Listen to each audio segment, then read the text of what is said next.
It's late. The house has gone quiet. You reach for the light switch, and in the half second before your finger lands on it, the dark leans in toward you. Your heart picks up. Nothing is there. You know nothing is there. And still, some older part of you has already decided that something is. This is the story of why you are afraid of the dark, not the polite version, not the one where you laugh and admit you sleep better with the hall light on. The real version, the one carved into your nervous system long before you had a name, long before your parents had names, long before anyone alive had a face you would recognize. Because here is the thing nobody tells you. Your fear of the dark is not a flaw. It is a memory, and it does not belong to you. Start with something strange about your own body. You are a daytime animal. Your eyes are built for sunlight. Millions of cone cells are packed into the center of your retina, tuned for color and detail in the bright open world of noon. What you do not have is the equipment of a true night creature. No mirror-like layer behind the eye to catch stray light. No huge pupils designed for the gloom. Compared to a cat, compared to an owl, compared to almost anything that hunts after sundown, you go nearly blind the moment the sun drops. So what happens to a daytime animal when the light disappears? It turns into prey. For most of the human story, night was not cozy. Night was the most dangerous part of being alive. When the sun fell below the horizon, the world did not empty out. It filled up. The things that wanted to eat your ancestors did their finest work in exactly the conditions your ancestors could not see in. Sit with that imbalance for a second. You go blind. They do not. That is not a fair fight. That is a feast, and you are the meal. And the proof that your ancestors were on the menu is not a guess. It is written in their bones. There is a famous fossil, a small skull, belonging to a child of an early human relative called Australopithecus, found in South Africa and known as the tongue child. For decades, no one was sure how that child died. Then researchers, among them the paleoanthropologist Lee Berger, looked closely at the puncture marks around the eye sockets. The damage matched something specific: the talons and beak of a large bird of prey, a child of your lineage snatched out of the world by an eagle. And the eagles were the merciful option. The big cats were worse. Leopards are ambush hunters, silent, patient, and fond of the dark. For hundreds of thousands of years, primates very much like you were among their favorite meals. A leopard does not announce itself. It offers no warning. It waits in the place you cannot see, in the hours you cannot see, and it is already moving before your daytime eyes have even understood that something is wrong. So your ancestors lived inside a brutal, simple equation. The ones who relaxed in the dark were eaten. The ones who felt a cold spike of dread the instant the light failed, whose hearts raced and whose ears strained, who climbed a little higher or pressed a little closer to the fire, those ones survived.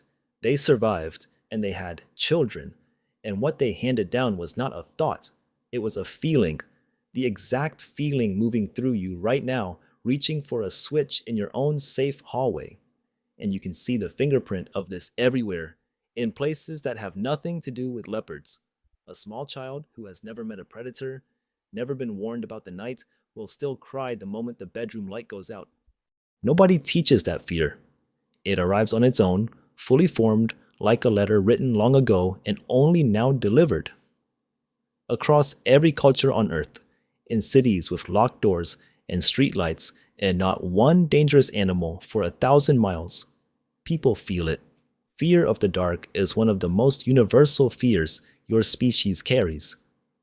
And a fear that universal, that early, that impossible to fully unlearn, is never really about the room you are standing in. It is about the rooms your ancestors stood in for 1,000,000 nights, with no walls at all. So, where does that feeling actually live? It has an address inside your head. Deep in the center of your brain, one on each side, sits a small almond-shaped cluster called the amygdala. The neuroscientist Joseph Ledoux spent a career mapping what it does, and what it does is frighteningly fast. When a possible threat appears, the signal takes two roads at once. One road is slow and careful, climbing up to the thinking part of your brain, the part that can calmly say that is only a coat on a chair. The other road is a shortcut. It skips your conscious mind entirely and slams straight into the amygdala, which does not wait to be sure of anything. It simply fires. That is why you flinch before you understand. That is why your body is already terrified while your mind is still arriving. In the dark, with almost no clear information coming in, that fast road runs the entire show. You can feel both roads fighting in ordinary life. You step into a dark basement, flip the switch, and nothing happens. For a fraction of a second, your whole body locks up before your slow, sensible brain catches up and says the bulb just died. You watch a horror film, and your thinking mind knows perfectly well it is actors and lighting and a clever sound designer, and your heart pounds anyway. You climb the basement stairs as a grown adult, and, against everything you believe about yourself, you take the last few a little too fast. The thinking brain loses these arguments. It almost always loses because the fast road got there first, and the fast road was built by survival, not by reason. Darkness also does something measurable to this whole system. It turns up the volume. A researcher named Christian Grillon ran a series of experiments where people simply sat in a room while the lights were either on or off. Nothing dangerous happened in either case. But in the dark, the startled response, that involuntary jump your body makes at a sudden noise, grew significantly stronger. Same room, same people, same complete absence of any real threat, just less light. And the body braced harder for a danger that was not coming. The dark itself, with nothing in it at all, is enough to tip your nervous system toward fear. Then your stress chemistry piles on. Cortisol and adrenaline flood your blood, the same molecules that prepare you to fight or run. Your pupils stretch wide, grasping for any scrap of light. Your hearing sharpens, your muscles quietly load. None of this is you being dramatic. This is an ancient emergency system, designed by a world of teeth and claws and silent things in the grass, switching itself on inside your quiet, carpeted, perfectly safe home. Here is what to hold on to, because it is where this story is heading. The reason you wake at 3 in the morning, heart slamming, certain that something is wrong, has a name. And the name is not insomnia. Stay with that, because by the end of this, you will never think about a sleepless night the same way again. You might assume your ancestors solved the danger by huddling together and sleeping through the night in one safe pile. But that is not what the evidence shows. And this is where the story turns genuinely strange. A team of researchers led by David Sampson and Charlie Nunn went to live among the Hadza, a community in Tanzania who still hunt and gather much the way humans did for tens of thousands of years. They tracked how the group slept, night after night, person by person, and they found something almost no one expected. Across weeks of watching, with around 30 adults sleeping side by side, there was almost never a single moment when every person was asleep at the same time. Out of more than 200 hours of night, the total stretch when the entire group lay unconscious together added up to a matter of minutes. Someone was always awake, not by plan, not by schedule. The older members tended to nod off early and wake before dawn. The younger ones stayed up late and slept in. Without anyone choosing it, the group covered the whole night. A living, breathing, unplanned night watch. They called it the Sentinel Hypothesis.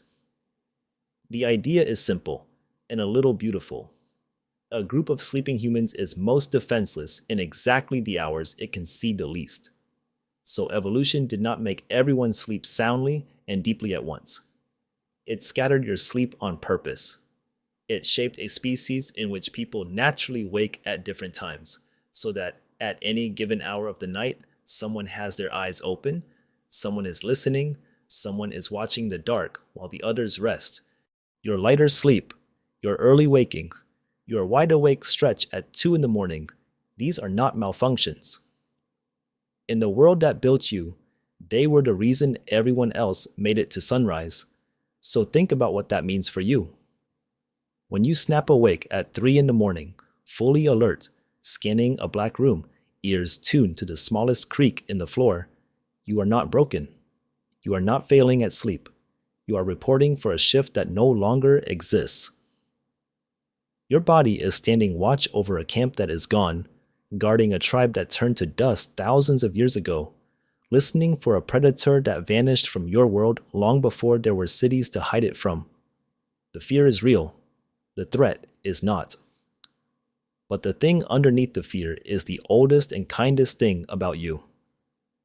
Because that is what a sentinel actually is. Not a coward trembling in the dark. A guardian, awake so that everyone else can sleep. This is why every nightlight ever sold quietly works. It is not really the light. It is the message the light carries to that ancient watchman inside you. I can see now. Nothing is hiding. You can stand down. It is why a frightened child asks you to look under the bed and is calmed the instant you do, not because you are strong, but because looking turns the unknown into the known, and the known is safe. It is why you sleep so poorly the first night in an unfamiliar room, your brain refusing to fully release its grip in a place it has not yet learned. And it is why the first gray light of dawn lands in your chest like relief. Not because morning is beautiful, because for your ancestors, dawn meant the long, dangerous watch was finally over, and the daytime animal could open its powerful daytime eyes and go back to being the hunter instead of the hunted. So tonight, when you reach for the light switch and the dark leans in for half a second and your heart picks up over a hallway where nothing lives but your own coat thrown over a chair, do not be embarrassed by it. That racing heart is not weakness. It is an inheritance. It is 100,000 years of ancestors who felt that exact dread in that exact dark and lived precisely because they did, reaching for the switch beside you. You were never really afraid of the dark. You were afraid of what used to live in it. And somewhere inside you, faithful and tireless and still on duty, a watchman keeps his eyes open in the black so that the rest of you can finally rest.